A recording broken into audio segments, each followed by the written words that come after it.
Hello and welcome to the world-famous Driving You Crazy podcast. This is the show where we talk about all things transportation, anything that gets you from here to there. I'm traffic anchor as well as the transportation reporter for Denver 7 News, Jason Luber. If you would like to be a part of the show, you could always give me a call on the listener hotline, 832, well, I guess you would need a first three digits, 303-832-0217, or you can just go to the description of this podcast and you could find the number and all the other contact links right there. All right, I'm really looking forward to speaking to my guest today. As Americans, we love to road trip, right? Our road trips are usually just maybe across one state, maybe across several states, rarely across the country, like running down Route 66. But it happens, and what do you think would be the ultimate road trip? What about a road trip around the world? Stuart Clarke and his wife Janell, they've been traveling, get this, around the world for the past 10 years on their motorcycles, and they've been doing it with their rescue dogs. Their trip is winding down now, but not before they made a stop here in Colorado. So I wanted to catch up with them and talk about their adventures. Stuart and Janell, thanks for being here on the world-famous Driving You Crazy podcast. Thanks very much for having us. Yeah, thanks, Jason. So it's no secret, listening to you folks talk, you guys are from down under, from Australia. Tell me about how you two met. We met through football, or soccer as you call it. We played soccer together in a local club, and it was a passion that we both shared. So we got to know each other, and we were at uni at the time as well. So that's how we met, and travel was a passion that we both shared, and we talked about right from the start, right from our first date. Travel really was something that really drew us to each other, and that sense of adventure that we both have, and wanting to go out and explore the world really resonated with both of us, and so we hit it off straight away. As I understand it, you, Stuart, were an avid rider of motorcycles. So I used to ride motorcycles before it became too dangerous around Colorado to ride them because the people in their cars are too crazy, not paying attention. But there's no way I could have convinced my wife to get on a motorcycle with me. How did you convince Janell to get her own motorcycle and make this road trip with you? It was a practical decision to start with. Janell was traveling to uni. It was taking her two hours a day to get to her classes, and if we did it on motorbike, it was a 20-minute trip. So it was just the connection that made it really slow. So I had been riding a bike, and my brother actually lent us a bike while he was overseas.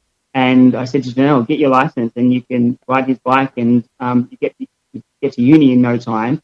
So she started riding and she loved it. She actually got more into biking than I did. She was the one that was out there organising rides with other bikers. And for me, really, it was more of just transport. But for Janell, it became more of a lifestyle. So it was, so in the end, really, it was her that got me into the idea of motorbiking as a lifestyle. And Janell, what was it like for you the first time you actually rode the motorcycle? I'm sure there was some nervousness and some exhilaration all at the same time. Yeah, you're right. It is nerve-wracking the first time you get on, and actually every time I ride a different bike, I get the same level of nerve, but it's so much fun. And if you're wearing the right gear and you're careful on the road, it can be very safe. What kind of motorcycles do you have right now? Are they specially made, specially equipped? Not particularly. We bought second-hand bikes. They're the BMW. Well, I have the F650 GS 2006.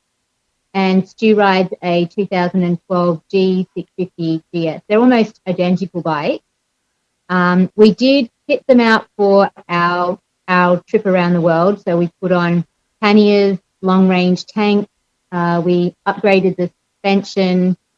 So little things like that. But the bike is more or less as it comes. But you also had to adjust it a little bit because, as any pet owner knows, you don't want to leave your furry friend behind or for too long when you go away. So is that why you decided to travel with your dog Skyla and outfit your motorcycles to accommodate the dog? Yeah, that's exactly it. It was a bit of a negotiation. I wanted to go traveling for like a long time, at least kind of 18 months. And Janelle was happy to do a 6 month. That was an extended trip for her. And it was all because we had a dog back in Australia and she couldn't bear the thought of leaving Skylar, was our dog in Australia, couldn't bear leaving Skylar for any more than 6 months. Even that was really a stretch. So, bit of a negotiation if I wanted to extend this trip out to 18 months or 2 years, or now ended up being 10 years. But I had to come up with a way that we could take Skylar with us. So we're both engineers, so we were able to come up with a design pretty easily, and got something knocked up at a local fabricator. And and we had our what we call the pillion pooch dog carrier sitting on the back of the bike behind us, and plenty of room for Skylar to move around. She was a 23 or like a 55-pound pit bull, so she was quite a large dog. Yeah. So getting something for her to be on the back of the bike was a little bit of a challenge, but yeah, we came up with what we think really was the perfect solution. My guest is Stuart and Janell Clarke. We're talking about their 10-year round-the-world road trip on motorcycles. I think it's a dream of many to see the world, right? But they ultimately just don't do it, or maybe they see little bits and pieces of it, mainly because of time and family. And most importantly, I think the cost of any trip can be astronomical, especially for a lot of people who are living now paycheck to paycheck. And if you want to go on a long trip, then you have to figure out how you're really going to finance it. So before you left for your trip, and before you left Australia, what were those discussions like about how to finance your trip and make money, earn money, have money with you as you were gallivanting around the world? We decided pretty much after we got married that we wanted to start saving for the trip, and that meant we really cut back on spending, and we really concentrated on putting our money away. Most of our friends were saving for a house, to get a house. We decided not to do that because we wanted to travel. So that was kind of the first decision, to start putting as much money away as possible and doing really cheap holidays, four-wheel driving around Australia with Skylar. We kind of plucked a number out of the air for a budget per day, which we thought would cover, accommodation, meals, maintenance on the bike, and transport between continents. And we thought that the trip would be 2 years. In reality, when we started traveling, Mexico, we flew into the US, and then Mexico was the first country we went into. We were well underspending, according to the budget we had. We could get hotels for, nothing fancy, but, $10 a night sometimes, and street food was good, it was cheap, and we realized quickly that our money could go a lot further. And that more or less funded the entire trip, what we saved in Australia. What was that per day figure that you had originally budgeted? We budgeted on about $100 a day. Yeah, that's what we initially thought. Yeah, but that seems reasonable. It seems reasonable for two people and a pet, and fuel and maintenance, like you said, because you never know how much maintenance is going to be in the future. So it's not like you're spending it every single day, but you need to save some for, that rainy day when a tire blows out. Yeah, and we figured that we wanted to enjoy the trip. We didn't want to have to work along the way. Some people write articles, they do, they have YouTube channels, and they can generate funds. We just really wanted to concentrate on the traveling, and we decided that we would not be lavish. We'd be careful with our money, but when we reached a point, if we reached a point where, the money was nearly gone, then that would be the end of our trip and we would go home. Nice. My guests, Stuart and Janell Clarke. We're talking about their 10-year round-the-world trip on their motorcycles with their pets, including their rescue dogs that we'll talk more about in just a little bit. You, as you said, you flew to the United States first. As I understand it, you flew to Dallas, and then you went down to Mexico. Why did you fly to Dallas, and then why didn't you tour the U.S. and go down to Mexico first? We wanted to start the trip somewhere that was going to be easy for us, somewhere where it was English speaking, where we could find bikes easily to purchase, and where the purchasing process was going to be straightforward for us. So really that had to be an English speaking country, and one that had a direct flight was definitely a benefit, because we really didn't want to put Skylar through any connecting flights. We were putting her into the crate to get on a plane. We wanted, once she landed, to get her out, and that would be it for at least for that leg of the flight. So the USA just made a lot of sense. And Dallas, we looked at LA or Dallas. We just figured that Dallas was probably closer to where we wanted to be. We wanted to get down into Mexico and head down to Central America pretty quickly. Why we didn't do the US to start with, we'd always planned to come back to the US at some point. So it was really just, it just made more sense to come back. We knew that going back to Australia, we'd have to go through certain countries, and just to sort out the paperwork for returning to Australia. It's quite a complicated process to get to Australia. So we knew we'd have to come back to a country, and the US was one of those approved countries. So we figured, as we're coming back anyway, we'll do all the touring at that point. And when you get down into Mexico, it's its own culture. It's its own country, obviously, a lot different than the United States, a lot different than Australia. And then as you moved your way through Central America southward, I'm sure that you started to absorb some of the different cultures. Talk about a little bit about what it was like starting in Mexico and then visiting some of the other countries there in Central America as you head south. Yeah, for us, it really was, it's definitely a culture shock going into Mexico and Central America. It is very different to Australia for sure. But we'd experienced travel a little bit beforehand. We'd been to Africa, we'd been through Southeast Asia a little bit. So the culture shock wasn't huge for us. But really, South America or Latin America is very easy to travel compared to other places. The challenges for us really started when we hit Africa, the Middle East, Central Asia. They're vastly different culturally to South America. South America, still, at least it's just one language really to learn. You learn Spanish and you can get by all through Latin America. You've got Portuguese in Brazil, but a lot of them will be able to understand your Spanish if you know that. And it's so close to the US. There's a lot of American expats throughout Latin America that you're running into. So really, that part of the trip, it was, looking back on it and doing what we've done now, that was really a very easy part of the travels.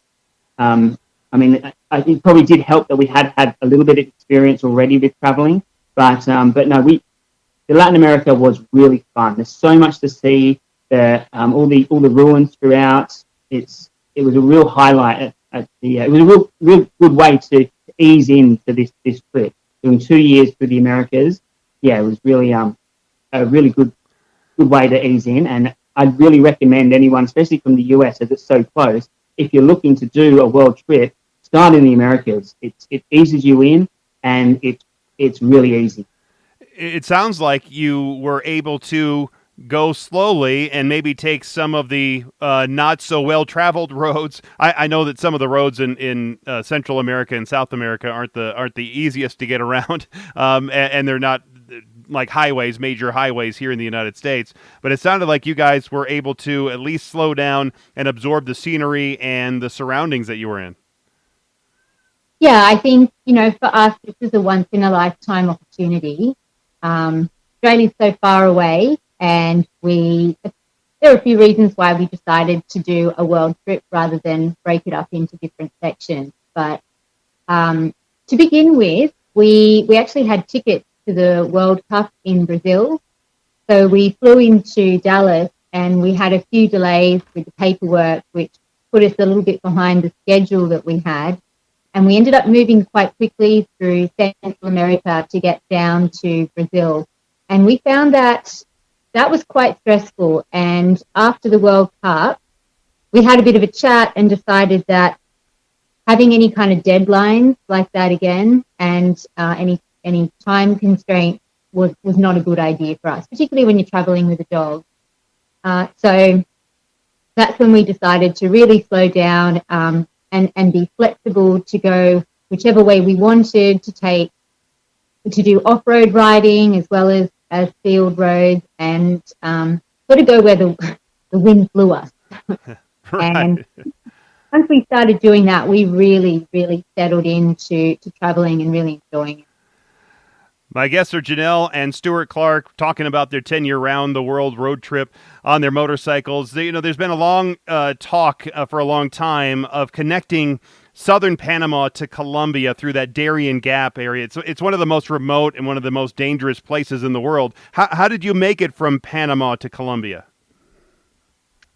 We took a sailboat. Oh, neat. I'm not sure what the situation is now, but we did it in 2014, and we arrived in Panama City, and Stu had been contacting a few different operators that were doing that trip, and one of them came back and said that he had a boat leaving the very next day, told us where to go to get on the boat.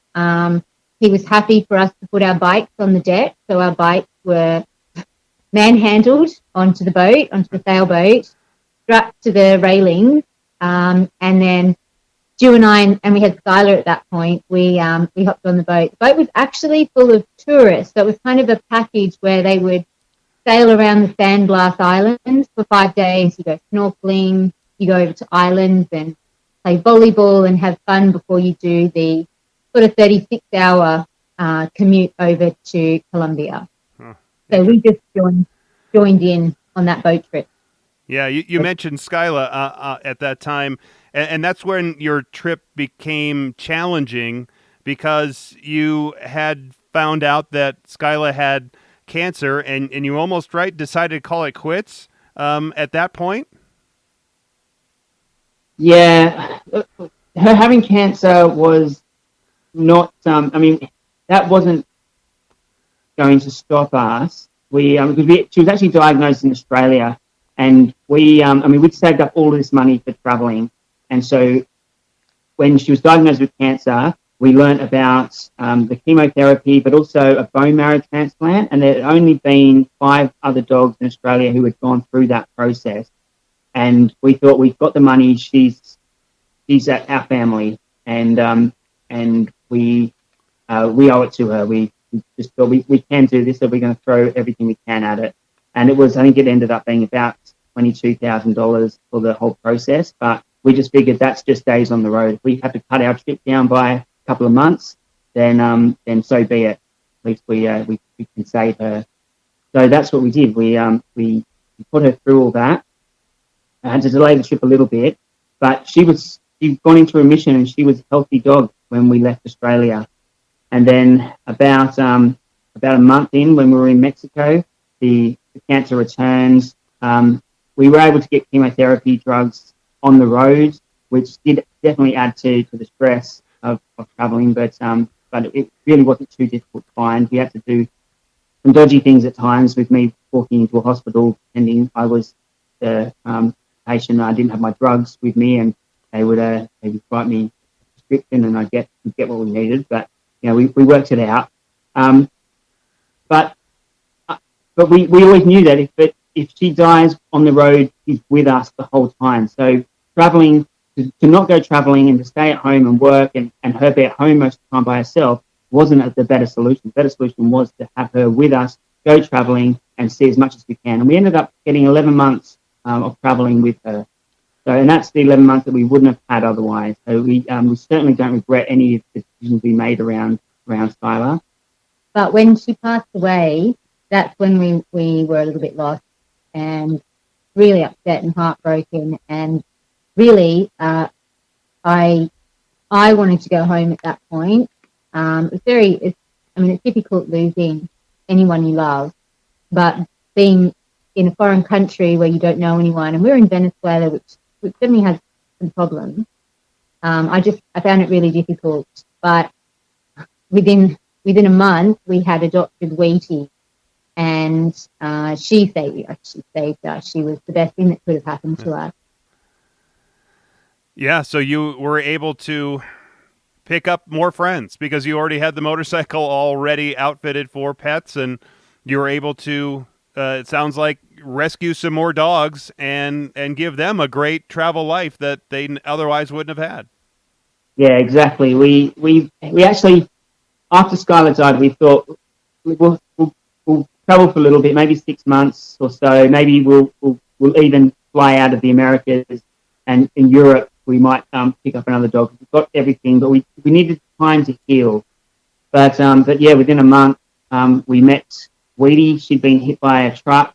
She's quite disabled, and she needed someone to adopt her that could give her one-on-one. The vet that had rescued her had a whole heap of rescue dogs. As you can imagine, there's so many dogs in need. The vet couldn't give her the one-on-one attention that she needed, and she knew that Wheatie in particular really needed that attention. So when we came through and we had the setup, and she knew that we were so caring to Skylar, she kind of insisted that we adopt Wheatie, and we couldn't say no. He was such a lovely dog. So before we know it, we're traveling with a dog again, and it was 10 months later that we saw Shadow cross the road. He crossed the road in front of me. I missed her, but the car behind went straight over the top of her. It was a low sports car, and so she's so tiny. Any other dog would have been killed, but because she's so small, she was able to get down and under it. But something in the underside of the car had hit her in the head, and her eye was bulging out. That was the only damage. I parked up and ran back. I did think she was dead initially because she was just petrified on the road. And I picked her up. I realized pretty quickly that she was alive. And then we got her to a vet. The vet removed the eye. We asked the vet about rehoming her. She didn't really want to adopt a second dog, but the vet said that the shelters are full of dogs. If you don't adopt her, then no one will, and she has very little chance. So the decision was made there and then that we had a second dog. And then for 8 years we were traveling with the four of us, and it was the end of 2021. We were in Turkey, and this time it was Janell that had a dog walk out in front of her, just this tiny puppy, 4 to 6 weeks old, on a busy highway, but in a rural part of Turkey. But definitely shouldn't have been too far from its mum. So Janell stopped and picked her up, and we looked everywhere for a mum. We went to a local village, or nearest village, and asked around there, and no one knew anything of her. So we took her to a vet, and again we asked about rehoming, and the vet said he'd say that the shelters are full again. We contacted shelters ourselves personally, and they said as a last resort they would take her in, but really they didn't want to, just because they had so many of their own. And it also turned out that she had parvovirus, which is a very deadly virus for dogs, for puppies, not so much for adult dogs, but for puppies, especially up to 3 or 4 months old. So the vet didn't really want to take her into the clinic because she was a risk to all his other patients. So, and he said, I'll only take her if you agree to adopt her and take her with you. So we had to agree then. Yeah. We had 3 dogs. We figured it couldn't be too hard. We've been doing it with 2 dogs for a long time. A third dog, surely it's not going to be too difficult. But really, and realistically, now having 3 dogs, it's not too bad. But having this tiny puppy that we knew nothing about puppies. We don't always only rescue adult dogs. So with suddenly thrown in the deep end with how to deal with a puppy, a very, very demanding little puppy. We always say that out of all of the travel we've done, our biggest challenge has been raising a puppy on the road. Yeah, they are a special breed but the good thing about dogs is they're not a puppy forever. They quickly grow into adult as a dog. My guest is Stuart as well as Janell Clarke. We're talking about their 10-year round the world road trip that they've taken on their motorcycle with 4 at rescue dogs, 3 right now. You all, as you said, you made it to Europe. How did you get from South America to Europe? Did you take a boat? Did you fly? How'd you get all your stuff and all the dogs to Europe? So after we traveled around Latin America for about 18 months, we ended up going back to North America. We wanted to go up and see a bit more of the US and head up into Canada for a bit. But we had learnt of an alternative way of getting between the Americas and Europe. The QM2, the Queen Mary 2 cruise line, is the only cruise line in the world, I believe, that has kennels on board. And that seemed just like a really nice way to move between North America and Europe, and also a really fun travel experience. So we looked into that. There was a waiting list to get the dogs in a kennel on the boat for about a year. So we got on the waiting list. So we had some time to kill after we were traveling around South America. And the boat left from New York. It sailed from New York into Southampton in the UK. So while we were kind of waiting for our boat trip, we spent a few months traveling around North America. And so we shipped the bike from LA. They went into a container. We did less than container load, which means they go into a container, and when that container is full, they ship it. So it takes a little bit longer, but it tends to be cheaper. And then we got ourselves up to New York with a hire car, and we sailed. And it's a 7-day voyage, and it was really nice. Definitely a much nicer way of moving animals. A little bit longer, but they, I believe they've refurbished the kennels on board now. But it was a really fun experience. There were about 12 kennels. And you had the kennel club, so we got to know all the other passengers with dogs on board. And we landed in the UK. And from there, getting down to Africa, it was ferries. We took ferries. Getting around Europe, we used a few ferries. And we really didn't have to ship our bike until the end of Africa. So out of Egypt, we shipped the bike back to the UK. Again, we went back to the UK, and we flew with Weedy and Shadow into Paris. We didn't fly directly into the UK because dogs have to fly as cargo. And when they fly as cargo, they're in the crate for an extra 6 hours. So it's a very different process to check baggage. When you fly as checked baggage, the dogs go into the airport with you, and you drop them off with the excess baggage in the excess baggage area about 45 minutes to an hour before the flight, and they're waiting near the carousel where your luggage comes out at the other end. Yeah, I couldn't imagine having a dog, having any pet in an airplane like that and they don't know what's going on. It's got to be nerve-wracking for the pets when they're traveling in an airplane. I couldn't imagine doing that. I think there's things you can do to make it easier on your pet. So crate training your pet so that they're not suddenly in a box that they're not used to. All of our dogs are crate trained, and they're very happy to go into a crate. We try to get the biggest ones we can for them. When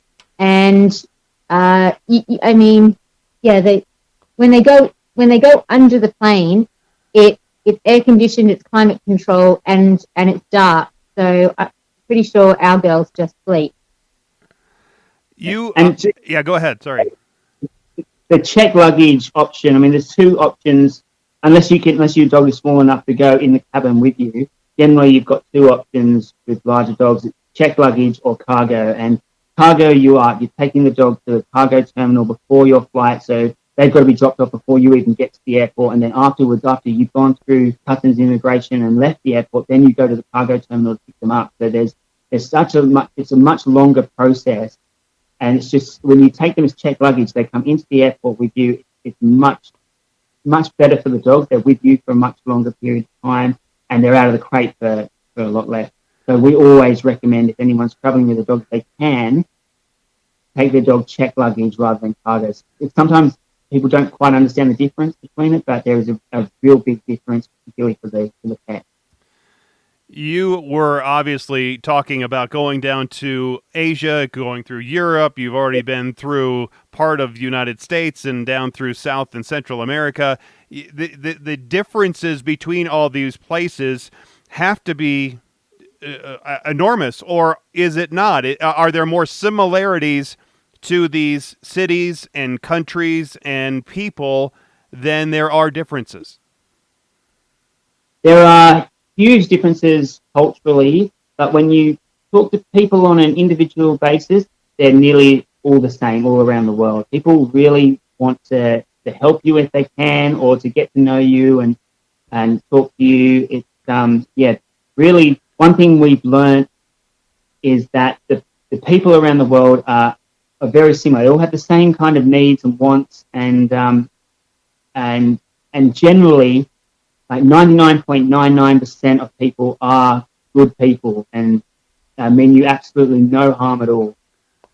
But there's definitely big differences culturally, obviously, and the landscape changes. The countries, the way they're run, very different. Got to deal with different levels of corruption in different places. Particularly going through Africa, police corruption is a big thing. We do get surprised when we go to different parts of the world, and we think we've seen it all. We're up to 108 countries now, but still, our last few countries, they were, again, very different for different reasons to anywhere else we've been, and we're always learning. So you can never see it all, and there's always more to see. Yeah. But the similarities, the similarities are really reassuring. So when you spend time with families in different countries and friends, you realize just how much we all have in common.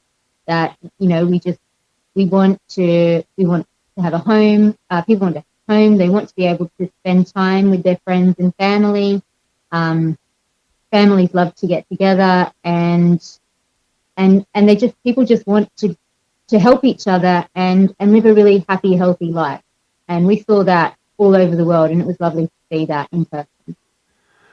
But it's also has to be a little bit in different countries in the world. They're not all as open as the UK or the United States or other countries. There are some safety concerns in places that you probably have had to travel through, right? Yes, but I mean, we don't really think about that. It's because there are things we do just to be careful. So we try not to ride at night time. That's just makes sense when you're on the road anyway. Try not to be out in the dark. But we listen to local knowledge. If people say don't go that way, go that way, we take that kind of information on board and why they suggest doing that.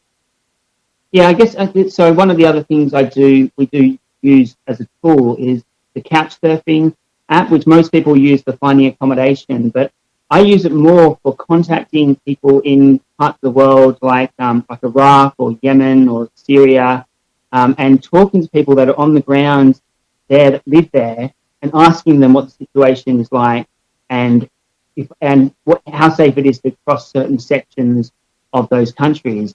And I generally send a message out to like 5 different people so that I get a good range of answers, and I'm not just don't just happen to hit someone who may be malicious. It's a really good tool. But once we've made the decision that we are going to go somewhere, we've made it on on good information, and we just try to enjoy ourselves. Like we went to Mexico as our first place, and people really told us that we shouldn't go to Mexico. As soon as we landed in Texas, we were being told, you can't go to Mexico, it's so dangerous. And I mean, a lot of the people that were telling us this information had never been to Mexico themselves. It's what they'd heard. So you've got to kind of filter out a lot of that information and do the research yourself. Well, you and McGregor did a motorcycle trip from the southern tip of South America all the way to Los Angeles, and during in his documentary, he was talking about, and there was quite a bit of talk about how dangerous it was in parts of Mexico, especially for the motorcycle riders that are going through there. Yeah. Okay. I think that was good drama. Yeah. Okay. We've got a lot of friends who ride down to Mexico every year. Been down this year, and we've never heard of anyone having any problems. Yeah. I mean, a lot of it is a lot of people that we've heard of that have had problems in Mexico have been some way connected to something they shouldn't have been. They've either been involved in drugs or something, or they've just been out at the wrong time. Like traveling at night is just something that you really should avoid. Not being by yourself and just being in areas that poorly lit. I mean, there's just common sense things that we follow. That as long as you follow these rules, I think you are safe. You can keep yourself relatively safe. Yeah, we went through when we started traveling through Mexico. Local people would say, that this, I can't remember where it was, but this particular city, you shouldn't go there. It's not very safe. So we stayed away from that. So I don't entirely understand why they made such a drama in the long way up about going into Mexico. And I'm kind of sad that they did, because it sent out really the wrong message about Mexico. Yeah, that was an interesting documentary. Do you find any similarities to what those two experienced? And I know I think they were on trying to do it with electric motorcycles, and you weren't. But besides that, were there similarities between how they had their trip and you were doing your trip? Because we had traveled through a lot of the countries, all of the countries they went through, we enjoyed watching it to sort of reminisce. But apart from that, it was not at all like our journey. There wasn't much we had in common, because they've got support vehicles, they've got a schedule, they've got a lot of places that they pre-organised to go. And yeah, of course, they were on the electric Harleys, and so charging became a massive issue in that series. Whereas we can get fuel anywhere we go. We found both. We watched the long way round and the long way down before we travelled the long way up and come out yet, and we found them extremely inspirational. And we have watched them again while we've been travelling when we needed some inspiration. So they are a great series. We really enjoy watching them, but you need to know. We've got to remember that it's for TV. It's a lot of drama. That's kind of added. Right, yeah. Right. My guests are Janell and Stuart Clarke. We're talking about their 10-year round-the-world road trip that they took with their rescue dogs and what it was like being out there. Was there any country that you were concerned about about driving through more than any other? And then what was your experience through there, and then was it the same as, did you have the apprehension before you went, and then what was it like for you after you went through that country? Yeah, there's definitely one comes to mind. Last year we travelled through Iraq, and we didn't just, a lot of people are travelling through Kurdistan, through the north of Iraq, or down maybe as far as Baghdad and out, but we wanted to get to Jordan, so we had to go down through Kurdistan down to Baghdad, and then we had to go west across the Syrian desert, and that is ISIS territory. And the military have got a huge presence there, but they don't control it through the nighttime. It's only during the day. So it's like it's 450 kilometer stretch, about 300 miles or so, where it's really just desert. There's a sealed road all the way through, but it's desert, and it's it is a very dangerous territory, somewhere you definitely don't want to be caught at night time. So we did the research. We weren't going to do it, but some bikers in Turkey convinced us that it was possible and that they'd known people that have done it, so that we should give it a go.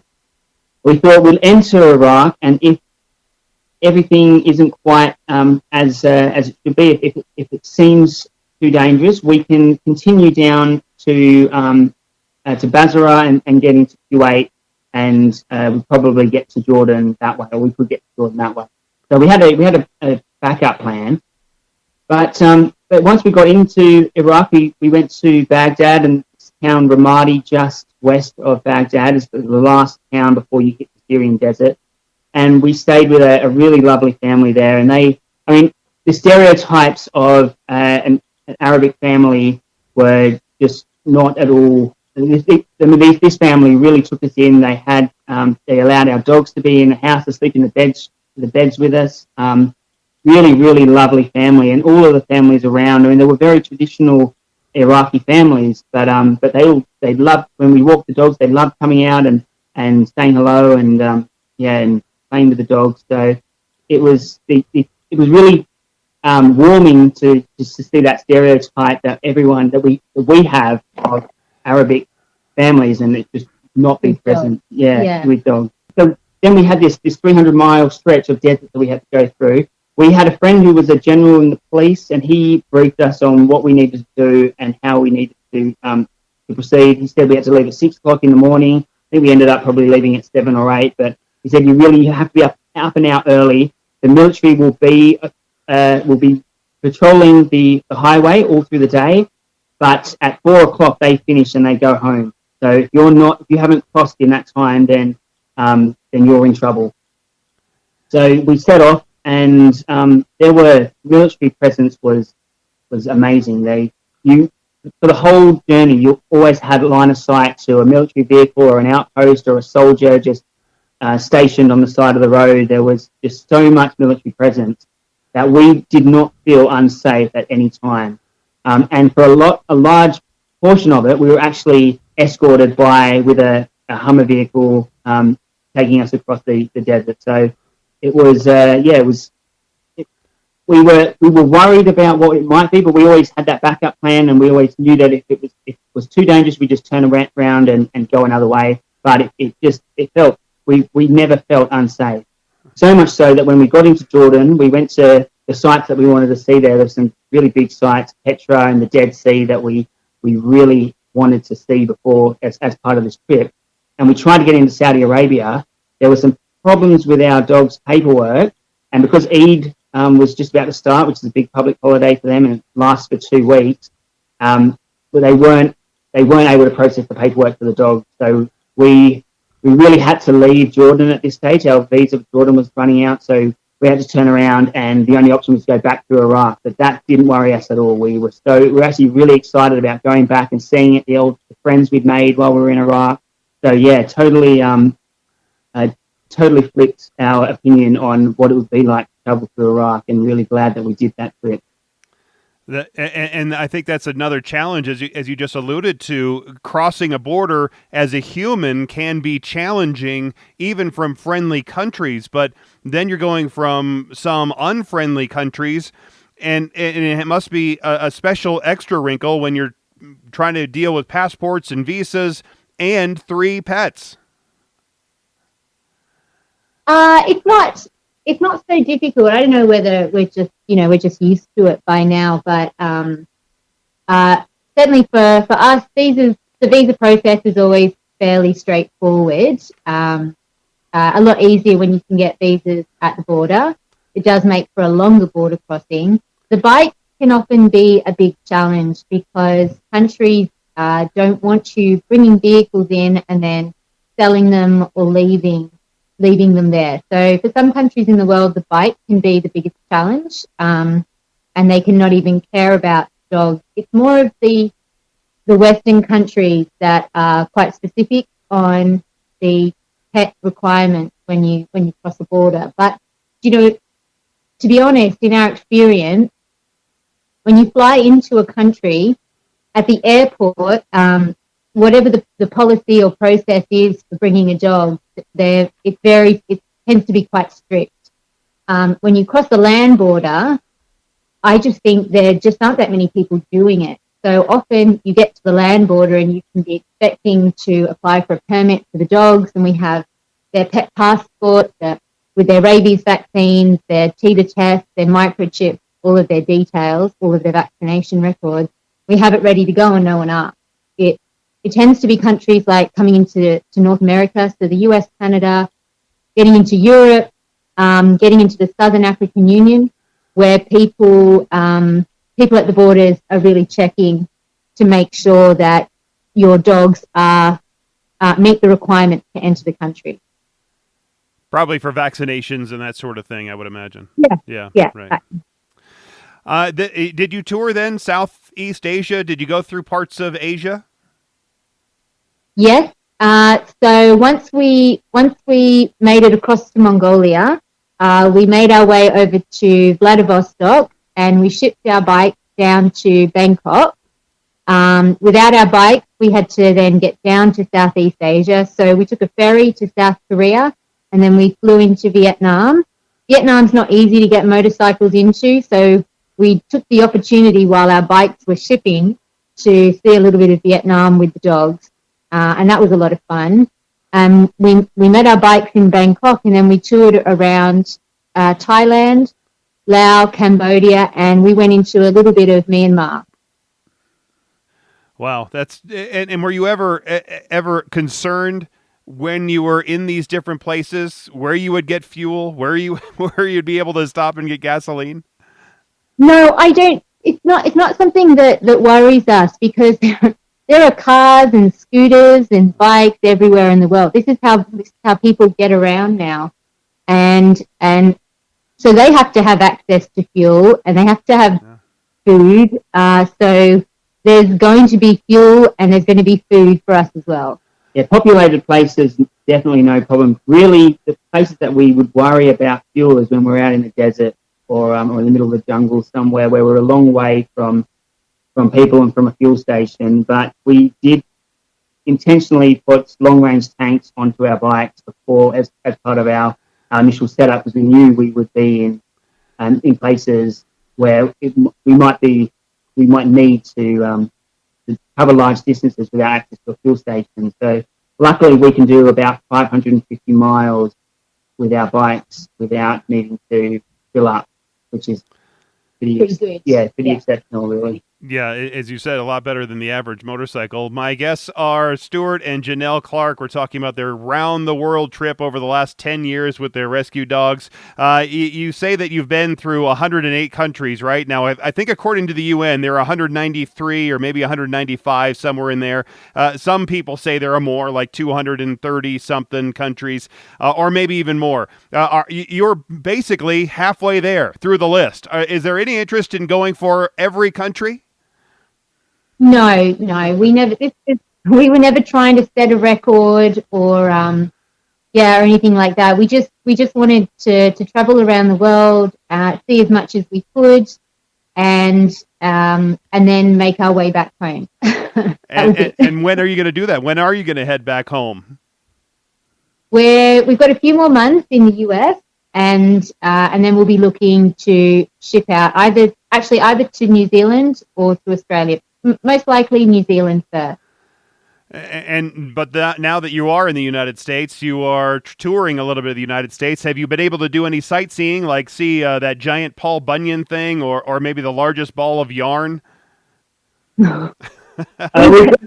went to a burro race in Fairplay, and that was a lot of fun. Yes. Something we'd never seen before. We tend to see unusual things. Yeah, we I think really the only area so far that we've really done a lot of sightseeing or exploring was Colorado through the Rockies. We did go through the Rockies when we were in the US in 2015, but it was cold, so we wanted to move down to California as quickly as we can. So this time we had a bit more time, and we did a few of the famous passes and really took time to explore the villages. It was really nice to see some of Colorado this time. And now we've been kind of rushing to get over to Chicago, and we've got an event that we're doing a presentation at in Ohio. Nelsonville, Ohio, the Waylon Wayne weekend. Yeah, and after that, we'll have more time again to see some of the sites. So we're fitting it in. While we're here in Chicago, we'll get around and see some more. I think those burro races are actually our official state summer sport. And so it's quite the time. There was a photo finish. Yeah. After 15 miles, we couldn't believe that it came down to a photo finish. And it was a big donkey and a little one. That's great. Good stuff. Have these events been that you stop at? Are you able to use those events? Are you able to use that to help you finance the trip as you've been going on? Because presumably you haven't been working for the last 10 years. And I know you said you saved up early, but you didn't plan on being out on the road for 10 years. Yeah, these presentations are free presentations that we're giving. There's no expectation at all, but we do put out a tip jar, and people have been very generous, and it is definitely very helpful for us having the funds that are coming in from those. But it's all helpful money at the moment. We've probably got enough to get us by to finish the trip, but it's going to be helpful money when we need set up ourselves in Australia again. I'll bet. Have your backsides gotten tired from all this motorcycle riding, or are you pretty much used to it now? You have some calluses back there. We're pretty used to it. The only time it's a problem is when we've shipped our bikes and we've been off the bike for a couple of months, and we get back in the saddle and we think we can do, a 300-kilometer day, and after about 150 kilometers, our bottoms and our arms are not quite. They've lost their endurance, and it takes a couple of days to build it up again. Yeah, I'll bet it does. So when you head back, what's going to be next? A book, a movie? What do you think is in your future when you get home? We'd love to write. We'd love to write a few books about our travels. Really, just to be able to show people another way of showing people what's possible with dogs, traveling with dogs.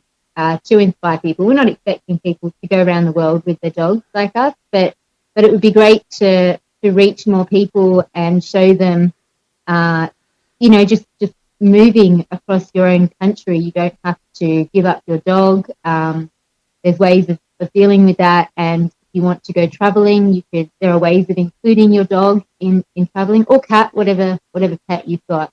So a couple of books would be great. We are following up with a lead we've got in LA for doing a documentary, which we'd really like to do the same thing, just to show people that if we can travel with our dogs to 108 countries, people can take their dogs on holidays, they can move with their dogs, and it's not as difficult as people think. We really want to show people that it's really not that difficult. It's achievable if it's something that's important to you. Yeah. And I'm sure that the dogs will react differently not being on the road than just being sedentary at home, not going anywhere. I'm sure maybe they're looking forward to just hanging around and having a ball thrown to them in one spot for a while. Yeah, our older two, Weedy and Shadow, we've had them for quite a few years. They're about 11 and 12 years old now, and when we're staying with my cousin in Chicago, and she's got a lovely house and lots of nice places for them to sit and curl up in a ball and have a snooze, I can see that they're really enjoying that. Getting out to the dog parks, we went to some lovely dog parks in Colorado. So I think for them it'll be an easy adjustment. I think they will still want to go out on the bike every now and then. Of course, they're going to miss it. Of course, and it makes me think you really need the right partner. You really need to find not only just the right human partner for an adventure like this, but also the right animal partner too, to be able to all work together to make a trip like this successful. Yeah, and that's a great thing about dogs, though. I think they just want to be with you, and they're very trusting. If you put them in a situation, they'll trust that it's safe, and for us, we all three of our dogs have just taken to it. We haven't really even put much training into them. In fact, really, with each of them, the way we picked them up, we didn't have time to do any training with them. We were moving and we put them into the dog carrier, into our pillion food, and off we went. And they, each of them just took to it. But I think if you had a cat or another type of pet, it's not going to be so easy. We did try with some kittens that we were thinking about adopting. We found them in Portugal. They were dumped kittens, and we were thinking about adopting them and taking them traveling with us, but they just would not take to the motorbikes at all, no matter what we tried. They're just a different animal. Yeah, we found them. It was during the first lockdown. We found these kittens, so we contacted a rescue centre, and they just asked if we could foster them until they were old enough to have their vaccinations. We had them for about 6 weeks, and of course over that time we got really attached to them. William Shadow got really attached to them, and when at about 4 weeks, we started sitting them on the motorbike and then starting the motorbike and trying to figure out how we could take them with us. But there was just no way. They were not like the dogs. But there are people who travel with cats on bicycles and on motorbikes around the world. So it is possible. You just have to know your pet. Yeah, and I know my cat, Senorita Whiskers. Sometimes we call her Traffic Cat. She would have none of it. So yeah, you're right. You do have to have the right pet. That's for sure. Yeah. Well, it's been a pleasure visiting with you both, Stuart and Janell Clarke, talking about your 10-year around-the-world trip with your pets. And I want to wish you the best of luck, safe travels for the rest of your journey and for your trip back home. I can't wait to see what you do next. And if there is a documentary, I'd love to see it. Thanks, Jason. Thanks so much. And if anyone does have any questions about traveling with pets, please feel free to get in touch with us. And how do we do that? You can head to our website, and our email addresses are on there, or our links to social media. Our website is www.thepacktrack.com. TRACK. Okay, that's what I thought initially. Okay, perfect. And I'll make sure that I have a link to that in the description of the show so everybody can click that link right there and then get a hold of you guys. So I appreciate all your time, your insight, your stories. It was really fascinating to listen to. Great. Thank you very much. Yeah, thanks for your time. Again, that website is thepacktrack.com, ThePackTrack, thepacktrack.com. I have a link in the description so you can catch up with them. I was riveted by the story of them traveling through Iraq. That sounded terrifying and exhilarating and nerve-wracking and satisfying all at the same time. And to see a landscape like that, that few other people have seen, that had to be really special. I mean, it's probably a landscape that's similar to the United States Southwest, desert Southwest, but maybe it's not. I don't know. I've never been there. I've never seen it. But I think always in the back of your head that you have to think about the terror that is around the corner. As they said, you can't go at night. The ISIS is there, and they probably knew the ISIS people were probably watching Stuart and Janell riding their motorcycle with the dogs, and what would they have done? I don't know. I can't imagine. That would have been terrifying, but again, exhilarating all at the same time. So. But I also find it fascinating to see how people live and work in their respective cities around the world and how they get around. And I think it would be really fun for me, at least, to study transportation in different cities. Not trying to find better public transportation routes, but just how people get around naturally. That to me is interesting. Anyway, that was a fascinating interview. I had a good time with that. Anyway, thanks for listening, and thanks for being here. And until next time, I'm Jason Luber, the traffic guy. Be safe, and as always, happy motoring.